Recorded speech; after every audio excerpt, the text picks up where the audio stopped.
Welcome to this webinar. My name is Stephanie, and today's topic is about preparing to provide support to people living with dementia. This unit describes the performance outcomes, skills, and knowledge required to provide person-centered care and support to people living with dementia. It involves following an established, individualised plan. This unit applies to workers in a residential or community context, including family homes. Work performed requires some discretion and judgment and may be carried out under direct, indirect, or remote supervision. The session objectives: at the end of this session, you will be able to prepare to provide support for people living with dementia. Dementia describes a group of conditions related to an ongoing decline in a brain function. These conditions are usually associated with memory problems. However, they can also affect speech, movement, thought, and behaviour. Dementia typically occurs in older people aged 65 and over. Early signs of dementia can be easy to miss. Some may think they are just normal things that come with aging, such as forgetfulness. Dementia's early signs include frequent instances of memory loss, confusion, such as entering a room but forgetting why, sudden changes in personality, decline in abilities to do everyday tasks. Dementia is a disease that exhibits a progressive decline. As it advances, the ability to execute fundamental functions may diminish. Signs of dementia encompass experiencing forgetfulness of recent events, misplacing or losing belongings, being disorientated while walking or driving, experiencing confusion, even in familiar surroundings, and losing awareness of time. Encountering challenges in problem-solving or decision-making, struggling to engage in conversations or locate words, encountering difficulties while performing familiar tasks, experiencing errors in judging distances to objects visually. The following are some common types of dementia. Alzheimer's disease. It is a disorder that causes the death of brain cells. A person with Alzheimer's disease experiences a memory decline that worsens over time. They also experience a loss in social and physical skills. The causes of Alzheimer's disease can be a combination of age-related changes in the brain, genetics, and other head injuries or trauma.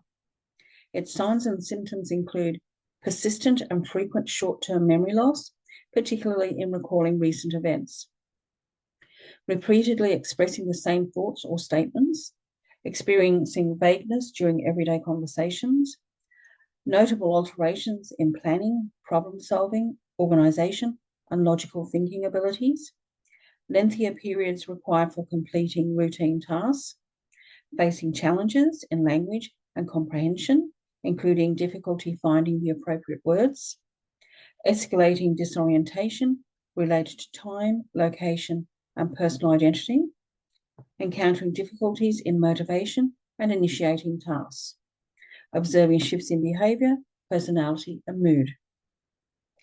Vascular or multi-infarct dementia. Vascular dementia is dementia caused by issues with blood circulation, while multi-infarct dementia is a form of vascular dementia caused by a series of strokes that cause brain damage. Its symptoms include difficulty performing tasks that used to be easy, such as paying bills, trouble following instructions or learning new information and routines, forgetting current or past events, misplacing items, getting lost on familiar routes, problems with language, such as finding the right word or using the wrong word, changes in sleep patterns. Lewy body dementia. Lewy bodies are special proteins that affect chemicals in the brain. Lewy bodies in the brain cause Lewy body dementia. This leads to issues with thinking, mood, and movement. Symptoms of Lewy body dementia include cognitive area, such as loss of thinking abilities, constant changes in alertness and concentration and hallucinations. Movement area, stiffness of the muscles, shaking or tremors, balance and posture problems, and difficulty swallowing. Behaviour area, depression or anxiety, lack of interest in regular activities, and paranoia, or extreme fear and suspicion of others. Kossowski's syndrome. Alcohol abuse causes this memory disorder. This causes a vitamin B1 deficiency, which damages some parts of the brain. Symptoms of Korsakoff's syndrome include memory issues, problems making new memories, learning new things, and recalling old memories. Other issues, tremors, disorientation, and issues with vision. Frontal lobar degeneration, or FTD, damage to the following parts of the brain causes FTD to form of dementia. Frontal lobe.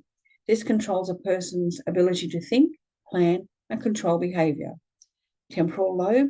This controls a person's language abilities and emotional responses. Clumps of protein forming inside brain cells cause frontal and temporal lobe damage. The cause of the clumps of protein is still unknown, but people with a family history of FTD are more likely to develop it. Symptoms of FTD include problems with behavior, emotions, communication, walking, and working. Huntington's disease. It's a disease that causes the death of brain cells in some areas of the brain. Symptoms of this disease include uncontrolled muscle spasms, issues with behavior and emotions, issues with speech and coordination, including problems with swallowing and seizures. Parkinson's disease. It is a brain disorder that causes movement issues, such as balance and coordination. It has 4 main symptoms: tremor in hands, arms, legs, jaw, or head, muscle stiffness, slowness of movement, impaired balance and coordination. Younger onset dementia. It is a form of dementia that develops before the age of 65. All the other forms of dementia discussed can cause younger onset dementia. Signs and symptoms of younger onset dementia include experiencing memory loss that disrupts daily activities, facing difficulties in planning or solving problems, struggling to complete familiar tasks at home, work, or during leisure, becoming confused about time or location, encountering challenges with visual images and spatial relationships, experiencing issues with speech and writing, misplacing items and losing the ability to retrace their steps, exhibiting diminished or impaired judgment, withdrawing from work or social engagements, and noticing shifts in mood and personality. Pathological features of dementia. So pathological means related to a disease. The pathological features common in people with dementia are amyloid plaques. These are clumps of beta amyloid proteins that are found between nerve cells. Neurofibrillary tangles. These are tangles of a protein called TAR that help to strengthen the inside of the brain cells. Loss of connection between cells and cell death. As more cells get damaged, the brain loses connection to the body, and these brain cells die, which causes large areas of the brain to shrink. Current research on dementia. Research on dementia is always ongoing. There have been major breakthroughs in dementia research over the years. In Australia, the Dementia Australia Foundation funds researchers focusing on dementia. They have a dementia grants program that gives grants for research projects. The researchers they found are dedicated to researching different aspects of dementia, including causes, diagnosis, treatment, and care. Current research suggests that there are different causes for the types of dementia. The factors that have always been associated with an increased risk of developing certain types of dementia are environmental factors. These can interact with genetic and other influences to impact brain health over time. Chemicals, exposure to certain chemical environmental toxins may increase the risk of developing dementia. Injury, repeated traumatic brain injuries, such as those experiencing contact sports like football or boxing, have been associated with an increased risk of developing a neurodegenerative condition. Health factor. While genetics play a role, in research has shown that certain lifestyle choices and behaviours can have a substantial impact on brain health and cognitive function. Adopting a healthy lifestyle can reduce the risk of dementia and promote overall well-being. So alcohol. Excessive alcohol consumption over a prolonged period can lead to alcohol-related brain issues. Illicit drugs, the use of illicit drugs such as cocaine, methamphetamine, and heroin can cause brain cells, impair cognitive function, and increase the risk of mental health disorders. Heart health. The brain requires a healthy and efficient blood supply to function properly, and disruptions in this blood supply can contribute to cognitive decline and the development of dementia. Genetic factor. One of the main causes common for most types of dementia is genetics. Genes carry proteins containing the information that makes up every body part. A family history of dementia can raise the risk of developing the condition. In some cases, specific genetic mutations may be passed down from one generation to another, significantly increasing the likelihood of dementia within a family. However, it is important to understand that not all cases of dementia are caused by these factors. The relationship between these factors and dementia can vary depending on the person and the specific circumstances. Current research on the diagnosis of dementia. So researchers are trying to find better ways to diagnose dementia. Their aim is to someday predict dementia in people before the symptoms emerge. This may lead to strategies that can delay its devastating effects. Research on dementia diagnosis focuses on several tests, including the following. Brain imaging. This allows doctors to see which parts of the brain are active and which are not. This also allows them to see if any portion of the brain is showing shrinkage. Different brain damaging techniques are used to assess brain changes, diagnose conditions, and rule out potential causes of dementia. Brain imaging includes techniques such as a CAT scan, MRI, PET scans, and SPECT. Minimal mental status examination, MMSE, is a brief cognitive screening tool used by doctors or specialists to assess various cognitive functions, including reading, writing, orientation, the awareness of time and place, and short-term memory. It consists of a series of questions and tasks. Alzheimer's disease assessment scale cognitive. The ADAS-COG is designed to provide a more detailed evaluation of memory and cognitive abilities, making it useful for tracking changes in cognitive function over time and assessing the progression of Alzheimer's disease. Neuropsychological testing. This provides a detailed and in-depth assessment of cognitive abilities that can help identify specific cognitive deficits and patterns associated with different neurological conditions, including dementia. Radiological tests are imaging techniques that use X-rays to create images of internal structures of the body, including the brain. These tests are used to rule out other conditions that might cause symptoms similar to dementia. Genetic testing. This is a medical procedure that involves analyzing a person's DNA, often extracted from blood or saliva samples, to understand their genetic makeup. It can identify specific genetic variations, mutations, or markers that may be associated with certain health conditions, including those related to dementia. There is no current known cure for dementia. However, researchers are working on finding effective treatments. These treatments aim to stop or slow down the progress of symptoms. The hope is that someday a treatment will permanently cure them. Here are some possible treatments in the very early stages of research. Vaccine. Researchers have been trying to develop an Alzheimer's vaccine for a long time. Unfortunately, vaccine trials have not been effective. The vaccine has been caused serious inflammation in the brains of a few participants.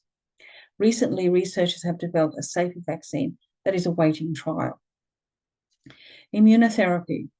Immunoglobulin is a product of the human blood that contains antibodies.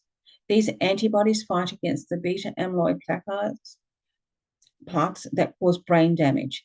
Immunotherapy focuses on injecting the patient with immunoglobulin.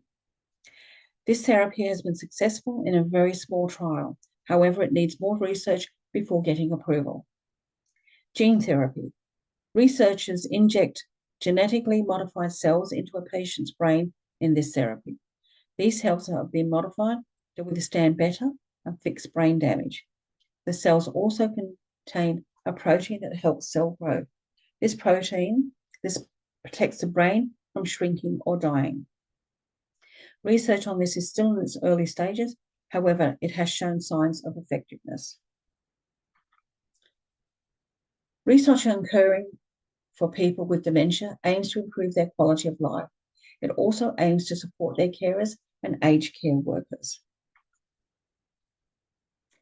Currently accepted research on improving quality of life include the following: giving alternative therapies, such as using positive communication techniques, helping with an awareness of the present situation, providing sensory experiences to engage the person's brain, keeping the person active, exercising to maintain physical fitness and improve mood, practicing skills to prevent quick decline, managing the person's behaviour, finding safe and effective medication, using recreation and relaxation therapies, supporting the carer, providing relevant awareness, education for carers, and providing emotional and financial support for carers. Supporting people with dementia comes with a lot of responsibilities. As an aged care worker, you'll be trained on how to support people with dementia. This includes getting to know their needs and preferences.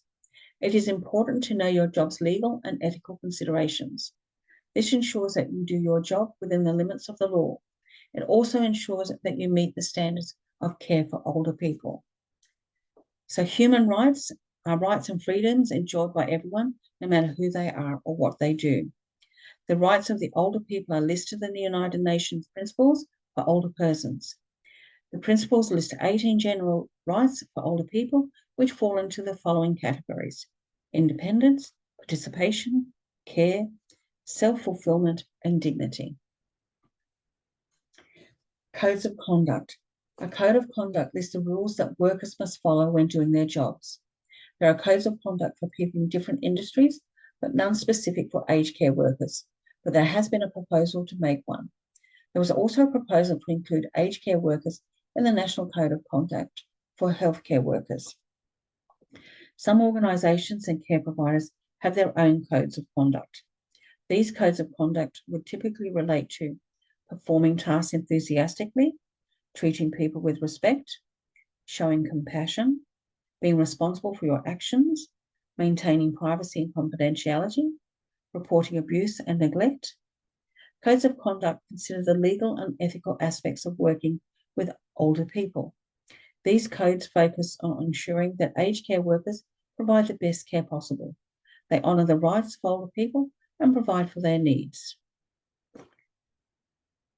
For care providers, there are aged care quality standards. These standards are the requirements that care providers must meet, which cover the rights of older people.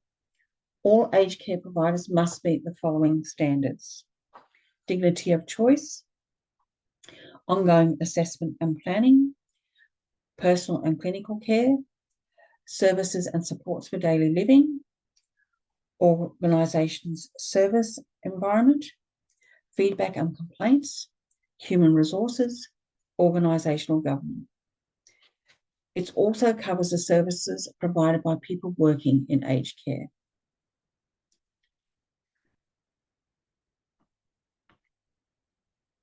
Knowing the expected conduct of aged care workers will guide you in performing your tasks. In working with people with dementia, you must remember to have empathy and patience. Keep in mind the fear and frustration they must be feeling when interacting with them. You should do as much as you can to ensure their dignity and respect their rights. So identifying the specific needs and preferences of the person based on the individualised plan. An individualised plan is a document provided for those receiving aged care services. A care team creates this plan together with the older person and their carer. They discuss the services that the person will receive, such as medication or therapy. They also discuss the challenges and interests of the person. An individualised plan would usually contain the person's needs, goals, and preferences. You need to read the individualised plan of the person you are supporting. The individualised plan serves as a reminder for you about the person's wants and needs. It also helps you to get to know the person because ideally they will take part in preparing the individualised plan. The needs and preferences of people with dementia vary. This is why you should familiarise yourself with the individualised plan of each person. Identifying their needs will help you provide the appropriate support for them. You can also read the individualised plan to familiarise yourself with a person's preferences. This allows you to tailor your services to what they like instead of doing what they dislike. The implication of dementia on accommodation. The progression of dementia brings about significant psychosocial implications for a person's accommodation. In the early stages of dementia, maintaining independence at home is often feasible. Person-centered care recognises the individual's preferences and routines, enabling them to follow their established daily regime. As dementia advances, adjustments become more intricate. A person's living situation may involve to include a spouse, family member, or aged care worker providing support. The types of residential facilities play a crucial role in providing appropriate care and support for individuals with varying levels of needs, including those with dementia. These facilities cater to specific requirements. Low-level care residential facilities are designed for individuals who are still mobile but require some assistance with daily activities. Low-level care facilities aim to promote independence while offering the necessary support. High-level care residential facilities provide around-the-clock nursing care and support. These facilities are staffed by nurses, assistants, or personal care assistants and are best suited for individuals in advanced stages of conditions like dementia. Dementia-specific units. These units are specialised units within residential facilities, designed specifically to meet the needs of individuals with dementia. These units can be categorised as either low-level or high-level care based on the intensity of care provided. Dementia-specific units offer a safe and supportive environment tailored to the unique challenges posed by dementia. In supporting people living with dementia, your tasks may include assisting with daily living tasks, ensuring the safety of the person, helping the person maintain their daily routines, keeping the person socially stimulated, keeping carers and family members updated on the person's condition, observing and recording changes in the person's health, mood, and behaviour. Interact with the person and using person-centered approaches. Person-centered approaches are strategies that focus on the person's strengths. The goal of a person-centered approach is to support a person instead of fixing them. The person-centered concept aims to protect the person's rights and dignity. It means providing care that is designed specifically to meet their wants and needs. This approach sees people as individuals with needs, not as problems to solve. Principles of a person-centered practice. You can use a person-centered practice approach to support people with dementia. In providing person-centered care, you should consider the following. Let the person make decisions. Focus on the person's strengths. Let the person set their own goals. Involve family or friends. Respect the person's cultural identity. Ensure this person's comfort and safety. So using a person-centered approach to support the rights of the person, strategies to apply person-centered approach to support the person's rights include person-centered care begins with recognising the person's autonomy, engage the person in all decisions that affect their life. Caregivers should ensure that their personal information is handled discreetly and that the person's dignity is preserved. A person-centered approach prohibits any form of coercion, abuse, or exploitation. Caregivers should help individuals exercise their right. Caregivers should communicate with kindness, patience, and attentiveness. Caregivers should involve them in decision-making, even in routine matters. Tailoring care plans to the person's individual needs and preferences is a key element of preserving dignity. Always seek their consent and communicate clearly about the care tasks being performed. Encouraging and supporting the person's independence is crucial for preserving dignity. Acknowledge the person's emotions and validate their feelings. Ensure that the physical environment is conducive to the person's comfort and well-being. Encourage social interactions and connections that help the person feel valued and included.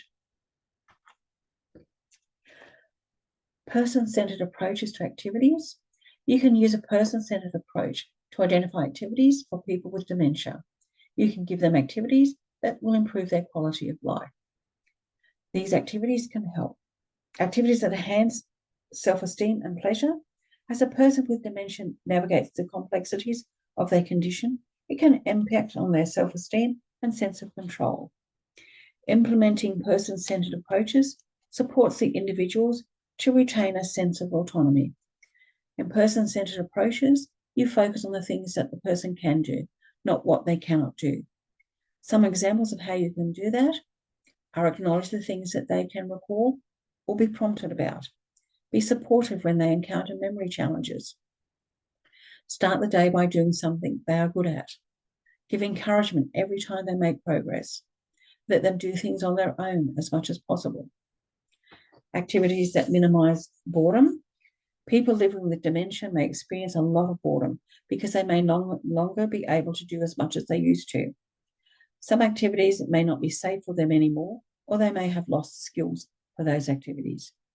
It is a common sentiment among older individuals, including those with dementia, to seek more fulfilling ways to spend their time, fostering a desire for meaningful activities that align with their present abilities and interests. Being idle tends to have negative effects on a person's physical and mental health. People need stimulation to keep their minds active and boost their moods. You can use a person-centered approach to find activities that will minimize boredom, such as identifying the activities that the person enjoys, identifying which activities the person can still do safely, finding support for these activities if needed, giving the person options for activities they can do, supporting the person's decisions. Activities that create a sense of personal value and self-worth. Self-worth is seen similar to self-esteem. It is how the person sees their own worth.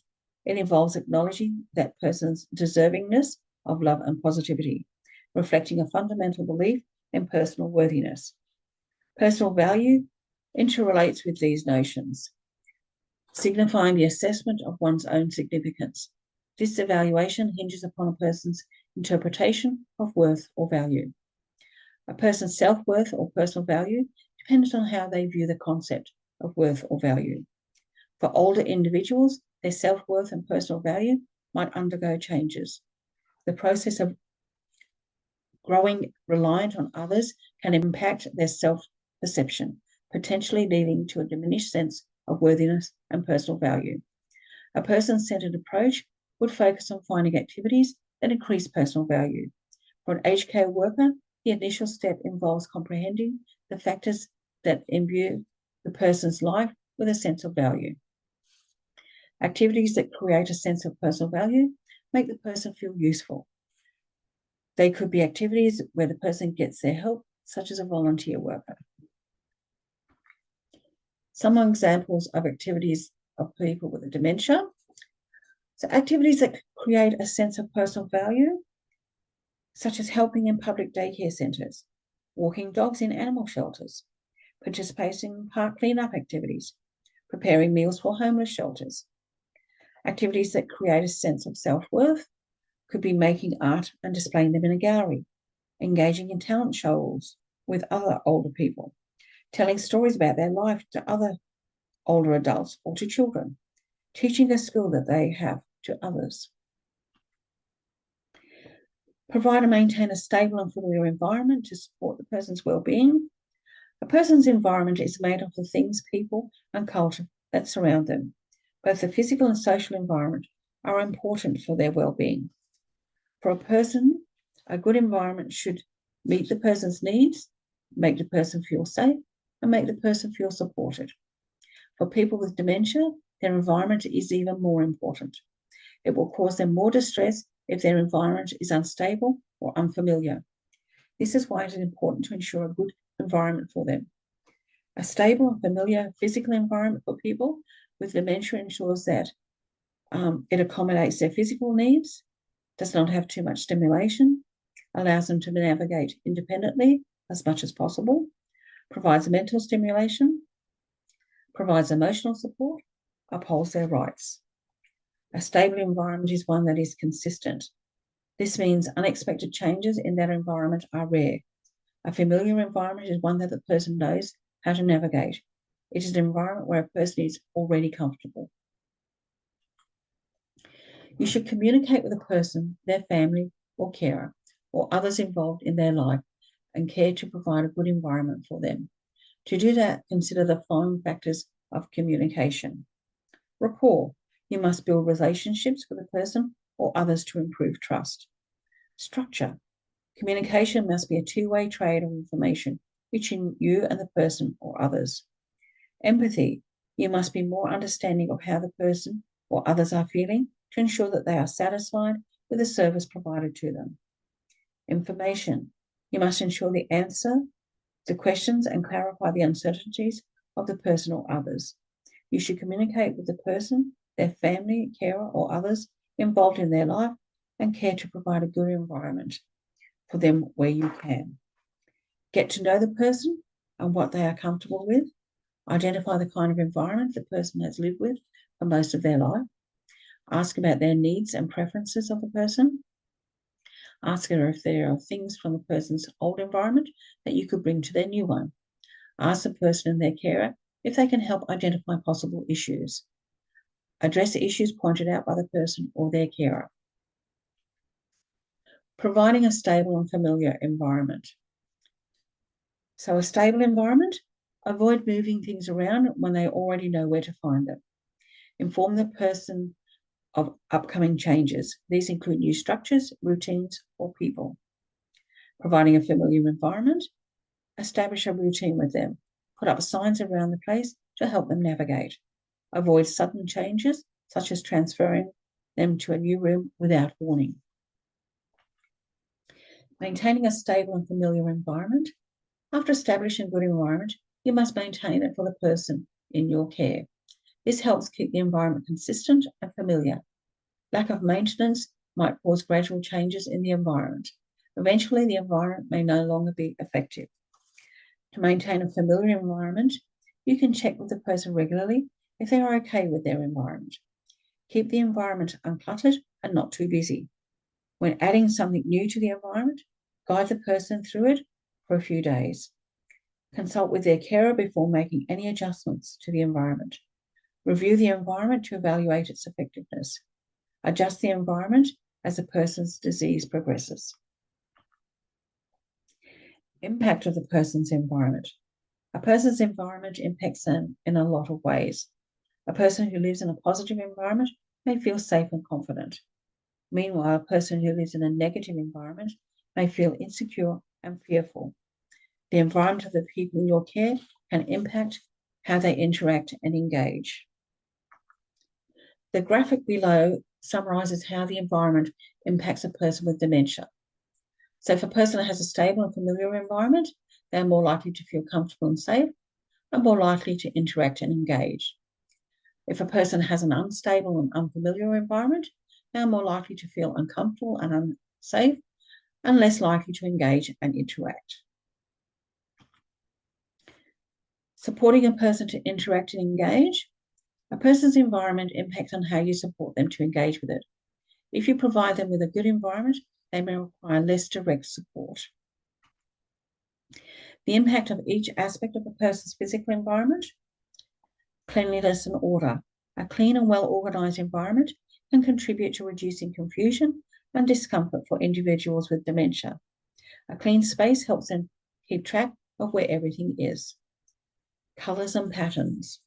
You can use colours to help a person with dementia navigate better. Complicated patterns may cause confusion. Simple patterns, on the other hand, can be relaxing for them. Lights and sounds. Well-lit areas can help make a person feel safe. It also helps them with navigating their spaces. Incorporating soothing music can promote a calm atmosphere and reduce the risk of agitation. Furniture. Adaptive furniture can help people with dementia navigate independently and can be free of sharp edges, reducing the likelihood of serious injury. Spaces for mobility. Spaces between walls and furniture should be wide enough for people to walk through to help with the person with mobility and independence. To create a physical environment that has a good impact on a person, you can keep the area clean and free from clutter. Use contrasting colours to make their things easier to find. Avoid using busy or complicated patterns in their decorations. Keeping the area well lit, but not too bright. Also keep the background noises low and soothing. Look into the use of adaptive and safe furniture. Ensure that there is enough space for people to navigate in. The impact of each aspect of a person's social environment. People in general, such as neighbours or staff. Creating a supportive circle of compassionate individuals around a person with dementia enhances their comfort and well-being. Peers. If a person sees that other older people look happy and healthy, it may encourage them. They may feel safer and believe that they will also be cared for. Aged care workers. Competent aged care professionals play a vital role in every facet of an older individual's life, tending to the diverse needs while nurturing a sense of independence. Family. Family support serves as a source of encouragement throughout the progression of the disease, fostering a sense of security and affection. To create a social environment that has a good impact on a person, you can use strategies such as an aged care worker, your dedication to monitoring the person's health and overall well-being is crucial. Establishing a strong rapport with them fosters comfort and trust, enhancing their sense of security. Facilitate connections with like-minded individuals who share the person's interests. Explore options such as clubs or online communities that align with their passions and will provide opportunities for meaningful engagement. Assist the person in socialising with others. Encourage the person's family to visit more often. Identify and refer to situations that are outside of your scope. As a care worker, it is important to know the scope of your role. When working with people with dementia, you should know what you are and are not qualified to do. You should also know the roles of other people in your workplace. Understanding your job role enables you to identify situations outside of it. Understanding the roles of others helps you refer situations to the correct people.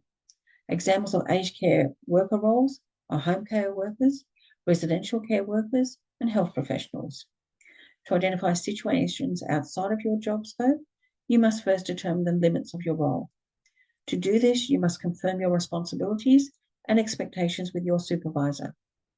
You can clarify with your supervisor by asking them about the tasks that you can perform, tasks that you cannot perform, activities in a typical workday, your main responsibilities, and who are your immediate supervisors. Referring the situations to the relevant personnel. When you identify tasks you are not qualified to do, you should know how to refer them to someone else, like your supervisor or to a health professional. Knowing whom to refer a situation to ensures that it gets handled appropriately. To refer situations to the relevant personnel, you should know the roles of the others, your organisation's referral policies, and your organisation's referral procedures. Recognise and report signs of abuse or neglect. As an aged care worker, ensuring the safety of the persons under your care is of paramount importance. People with dementia may face challenges in advocating for their own safety. You should learn how to spot abuse and neglect in people with dementia. That is why it is important that you know your organisation's policies and procedures for reporting. This is important in protecting the physical and mental safety of the people in your care. Missing signs of abuse and neglect will lead to further harm for people with dementia. Abuse and its forms. Abuse is when someone in a position of power takes advantage of another person. A person has experienced abuse when they are a victim of violence or cruelty. People with dementia are particularly susceptible to abuse due to their diminished capacity to comprehend or recollect instances of mistreatment. Their reliance on others for daily necessities further heightens their vulnerability. Some examples of why people with dementia are more vulnerable to abuse are the person's compromised coordination may lead to accidental injuries, which could be wrongly dismissed as harmful mishaps. A person with dementia may express fear or perceive threats from a family member, but such claims might be dismissed as delusions due to their cognitive condition. The need for assistance in bathing and dressing might be exploited by a caregiver, who could use this situation as a pretext for inappropriate behaviour. Neglect and its forms. Neglect is a form of abuse where a carer fails to meet the needs of a person in care. It means depriving the person of their basic rights. It can be equally detrimental as the other forms of abuse, as it also harms the person directly.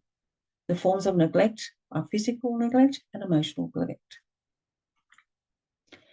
Exploitation and its forms. Exploitation is unfairly benefiting from someone's work or possessions, which involves fooling a person or manipulating their emotions. People with dementia are particularly susceptible to such exploitation because of their limitations. Some forms of exploitation and what they might look like for people with dementia are financial. This means manipulating that person to give money away. Physical. This means manipulating that person to do work for free. People with dementia can unfortunately be more susceptible to exploitation. It is essential to recognise that these vulnerabilities may be due to their condition rather than implying any inherent gullibility or naivety on their part. Recognising signs of abuse or neglect. You must learn how to recognise signs of abuse and neglect in people with dementia. Some signs are not as visible as others. Certain signs can be similar to different types of abuse. Some signs you should watch out for. Signs of abuse: having bruising, cuts, and other injuries with no obvious causes, acting scared around certain people, exhibiting signs of stress, such as hair loss or panic attacks, avoiding certain members of their family or care team, exhibiting signs of pain or limited movement. Signs of neglect: losing significant weight, having decreased confidence or self-esteem, exhibiting signs of loneliness or emotional distress, having soiled clothes or bed sheets, having untreated medical conditions. Observe how a person interacts around their peers, family, or friends. Notice if they act differently towards specific people. It would be best if you could take note of any changes in behaviour, such as eating or sleeping patterns. While certain signs may appear as typical aspects of ageing, it is crucial to document and monitor them regardless. Reporting signs of abuse. Know your organisation's policies and procedures for reporting suspicions of abuse and neglect. If you notice possible signs of abuse or neglect of an older person, observe them more closely.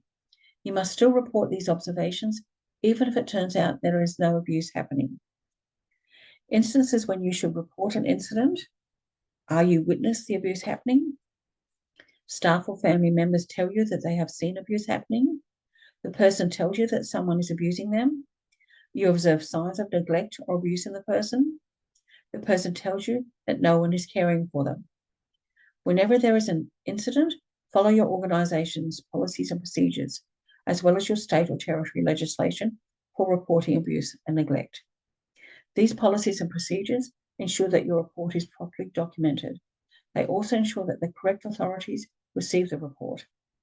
Individual organisations will also have their own policy for reporting cases of abuse. These policies will include procedures for reporting, including to whom you should report, what the steps are for reporting, what to do when you witness abuse happening, how to inform an older person that you are reporting abuse on their behalf, what to do if the older person does not consent to a report, what to do after you report an incident. Mandatory reporting or compulsory reporting is a responsibility to report suspicions of abuse. As an aged care worker, you should know the mandatory reporting laws that apply to aged care. Familiarise yourself with the reporting policies and procedures of your workplace to help you protect the rights of the older people in your care. The Aged Care Act of 1997 has introduced the Serious Incident Report Scheme.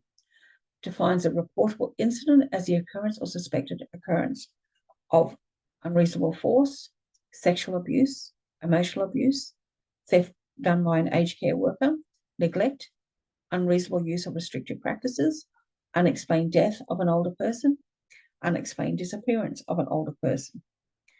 Aged care workers have a duty of care to report these cases to the proper authorities. They must file a report to the Department of Health or the police within 24 hours of the incident occurring. Care providers must respond to these reports quickly and efficiently. Each report must be recorded, including what was done to address it. The only exception to this reporting is if the person has cognitive disability.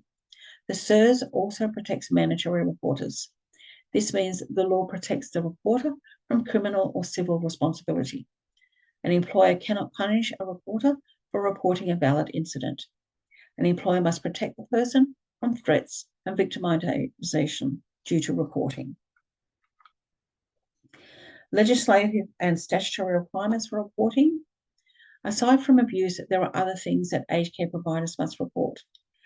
These things include financial information and information on the health of the older people in care. National Aged Care Mandatory Indicator Program, QI.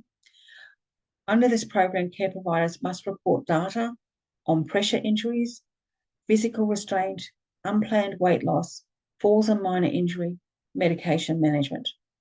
Reported data must include what percentage of people in care receive one of these 6 pressure injury stages, what percentage of people had to be physically restrained, what percentage of people in care lost at least 5% of their weight, what percentage of people in care experienced falls that led to minor injury, what percentage of people in care took 9 or more medications, and what percentage received antipsychotics. What have we learned? In this session, we have learned how to prepare to provide support for people living with dementia. In the next session, we will learn about using effective communication strategies. From here, you need to go to your tutor's online learning portal and complete the assessment activities. Thank you for your time today. I would like to leave you with a quote by Amy Lee McCree. Kindness can transform someone's dark moment with a blaze of light. You'll never know how much your caring matters. Make a difference for another today. Thank you.